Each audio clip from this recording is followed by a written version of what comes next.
At the end of every year, a lot of people release a top 10 games of the year list, and I was one of those people, okay? I jump onto bandwagons. My top 10 list included great games like Cascadia, Super Mega Lucky Box, Cubitos, Furnace. You saw those games on a lot of top 10 games of the year lists. I mean, there's a good reason. They're amazing games that deserved all the hype and attention. But every year, there are more than 10 great games that come out. And I like to do a top 10 underrated games of the year list. These are games that didn't get as much attention at the end of the year, and I think they deserve some more attention. I usually wait to do this video until 5 or 6 months after the year ends so we can see where the dust settles. None of these games are in the top 1,000 on BGG.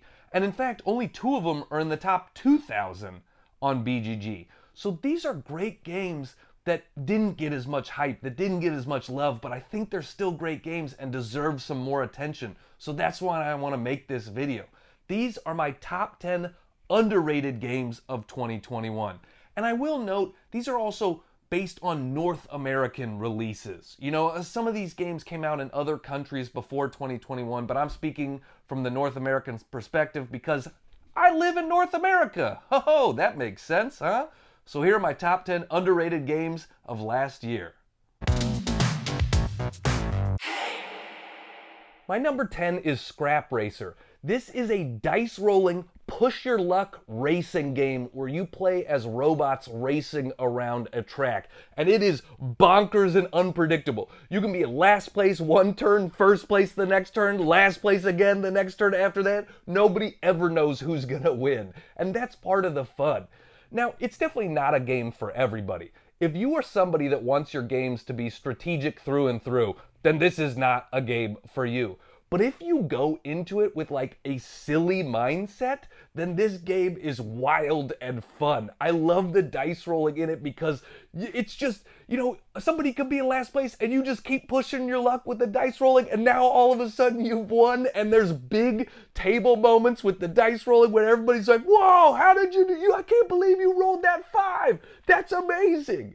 And so if you like sort of like dice rolling and big table moments, then Scrap Racer is so much fun as long as your objective isn't just sort of to win. If you go into this with the objective of like, I'm going to win this game, then you're going to be frustrated. My number 9 is Kill the Unicorns.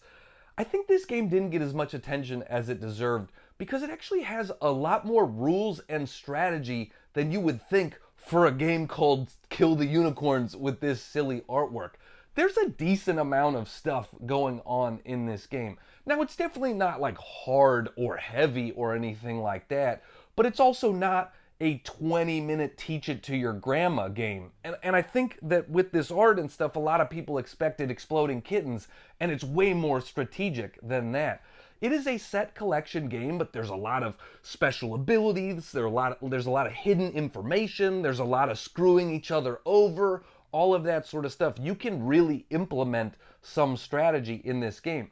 But I do like it because there's a big bluffing element to the game, and it is one of those set collection games that forces you to not only think about the sets that you're going for, but how you can sabotage the sets that other people are going for. And I'm somebody that likes a lot of player interaction in my game, so Kill the Unicorns has a bunch of that player interaction, and the theme for me really, you know, sets it apart. Unicorn farts are polluting the land and ruining the kingdom and killing the crops and stuff like that. So you're trying to kill unicorns because their farts are ruining your life. And that theme makes me giggle while I'm playing the game. My number 8 is Wild Space. In this game, you are trying to build up your spaceship crew. And the reason I love it is all about creating cascading card combo effects, and they're really addicting, you know, where you're like, okay, I'm gonna send my spaceship here, then this is gonna get me this, which is gonna get me this crew member, and that crew member is gonna get me this benefit, and that benefit's gonna help me get this crew member. And you can really build these huge combinations. You know, I've seen people, you know, when you only get one thing technically on your turn, get to do 7 different things because everything triggered everything else. And so that cascading combo aspect of this game is just super addicting and fun. Now, I will say, the game definitely can have some analysis paralysis stuff sometimes. It plays a little bit slower than I would like because people are sitting there trying to work out the cascade in their mind. But, the artwork is super cool, the theme is fun, and when those cascading combos happen, it more than makes up for the moments where there's some analysis paralysis in the game for me. My number 7 is On the Rocks. In this game, you play as a bartender trying to fulfill drinks and finish cocktails.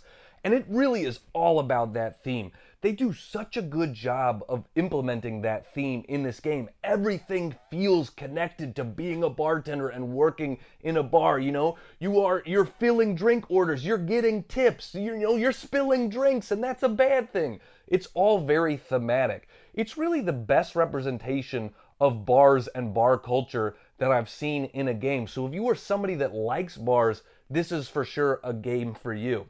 It is a gateway game, it is a lighter game, but the production value really elevates it too. In the game, you are pulling marbles out of these little cups and then using those marbles to fulfill drink orders. And the tactile nature of the marbles is super fun. It's a game that you want to touch and be near because it looks so cool and it feels so cool in your hands. My number 6 is That Time You Killed Me. This is a super thinky, abstract game about going through time to murder your rival, okay? And it's a dark theme, but in reality, the way the game works is there are 3 separate boards. They represent the past, the present, and the future. And you are moving around these boards and jumping along different timelines in order to beat the person sitting across from you at the table. If you are somebody that likes a game like chess, or somebody that likes a game like Go, this feels like that. It feels kind of like this old school abstract game, but with this really cool modern theme about time travel.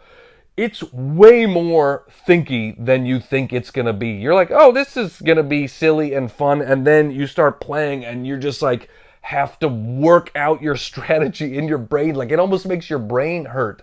But I think they did a really good job with this game because in the box are essentially 4 different modules. So you can either play a very simple basic game where you don't add in any of the extra content, or you can keep adding in the extra content to make it more complex and more strategic. And so it scales really well in that way. A base game of it without any of the other stuff added in, you might be able to play something like that in 15, 20 minutes. Then you add in more content and you're like, oh boy, my eyeballs hurt from thinking about this all. But I think they did a really good job with it. And the extra content in the game, while I don't want to spoil anything, there's some cool thematic tie-ins too. Like one of the boxes, if you plant a seed in the past, it's a shrub in the present and a tree in the future, and you can use those to mess up your opponent in different ways. It's super cool. My number 5 is Bravo. This is a roll and write game where you are rolling dice, crossing stuff off on your sheet, and getting cascading combo effects. There's no theme here at all, so if you're looking for theme in your game, this isn't the game for you. But there's a couple of special die in the game that keep it different and fun and unique from some other roll and writes. There's also a ton of roll and writes that come out every year, and I would say this is my favorite one of 2021. If you are somebody that likes games like That's Pretty Clever, then I am confident that you will really like this game. Number 4 on my list of the best underrated games of 2021 is Mantis Falls. This is a 2 or 3 player hidden role game, which seems hard to pull off because most hidden role games, you need like 5 or 6 people to make it interesting and fun. But the way they did it here is kind of brilliant. It is a sometimes cooperative game, not a semi-cooperative game, a sometimes cooperative game. The theme of the game is that there is a witness who has seen something they shouldn't have seen, and they are trying to get out of town before they get murdered. You shuffle up hidden roll cards, and in some games, both players will be witnesses. They will actually be cooperating with each other and trying to help each other survive. But in other games, one player is a witness and one player is an assassin. And the assassin is only trying to make you think that they're helping you, only to later in the game turn around and stab you in the back. And you never know what the other person is, so it's just a game full of deceit and intrigue where you're trying to read somebody and being like, are you helping me right now? Or are you just trying to make me think that you're helping me? Why can I not read you better? Ugh.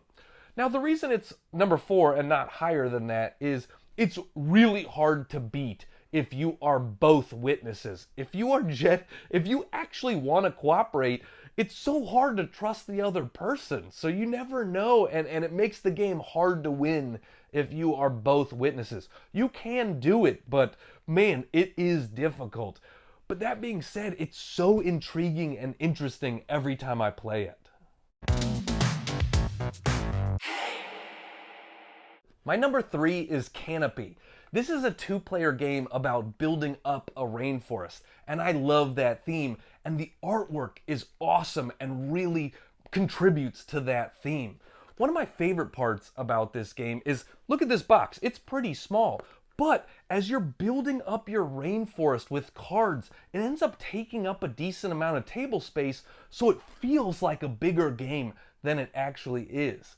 It uses the mechanic where you can look at a pile and either take that pile of cards or add a card to that pile and move on to the next pile.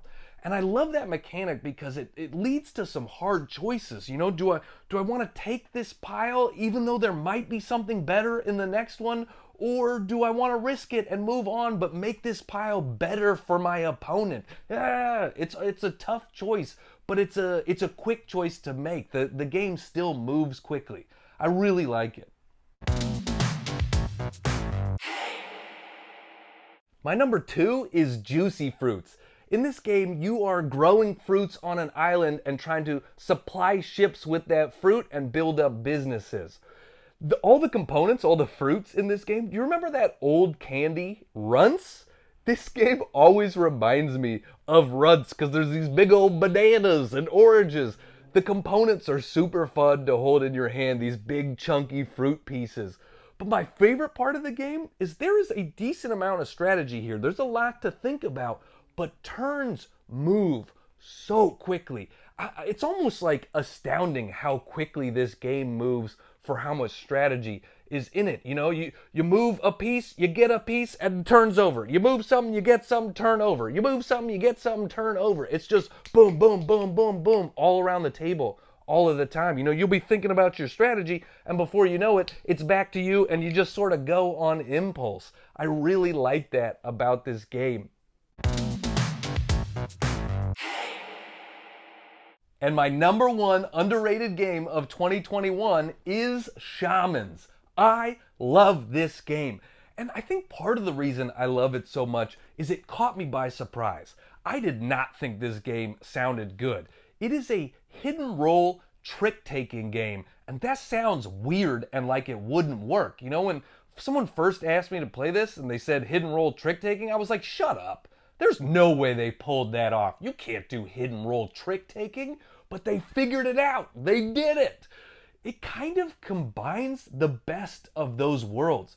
You know, the hidden roles element has all of the normal elements of a hidden role game. You know, there's the lying, there's the intrigue, there's the social interaction, there's the conversation. I love all that socialness of this game, but it still has a ton of strategy with the trick-taking and the card play in the game. And there are a bunch of different special abilities you can unlock and things like that too. They really did figure out how to combine both of those. So if you like hidden role or trick taking, then even if this sounds weird to you, I'm telling you to check it out. It is super fun. It is my number 1 underrated game of the year, last year, Shamans. So that's it. That's my top 10 underrated games of the year. Thank you guys so much for joining me for this video. I got more videos all the time. I'm Grant with Grant's Game Rex. Later.